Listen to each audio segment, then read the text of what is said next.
ஒரு பக்கம் நண்பனை போல தோள்ல தட்டி வரவேற்ற மாணவர்கள், இன்னொரு பக்கம் சைகையாலேயே சாப்பாடு செம்ம சூப்பர்னு சொன்ன அவங்களோட கள்ளங்கபடம் இல்லாத சந்தோஷம்.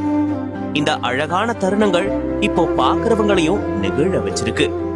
தஞ்சாவூர் மேம்பாலம் பகுதியில இருக்கிற அரசு காது கேளாத ஒரு பள்ளிக்கு போயிருந்தாரு தஞ்சாவூர் எம்எல்ஏ விஜய் சரவணன். அவர் பள்ளிக்குள்ள வந்ததுமே மாணவர்கள் அவரை சுற்றி வந்து தோள்ல தட்டி கை கொடுத்து ஒரு எம்எல்ஏவை பாக்குற மாதிரி இல்லாம தங்களோட நண்பரை பார்த்த மாதிரி அவங்க காட்டின அன்பு அந்த இடத்தையே நிகழ்ச்சி ஆகுச்சு.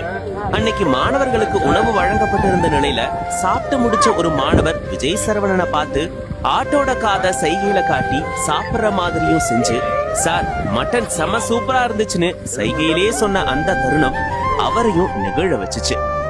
மாணவர்களுடைய சந்தோஷத்தை பார்த்த விஜய் சரவணன் இந்த சந்தோஷத்துக்கு எதுவுமே ஈடாகாதுன்னு சொல்லி மகிழ்ந்ததோடு மட்டும் நிற்காம, இந்த பள்ளிக்கு இன்னும் என்னென்ன அடிப்படை வசதிகள் தேவைப்படுது, மாணவர்களுக்கு என்னென்ன குறைகள் இருக்குன்னு அங்கிருந்தவங்க கிட்ட ஒவ்வொன்னா கேட்டு தெரிஞ்சுக்கிட்டு தேவையான வசதிகளை நிறைவேற்றி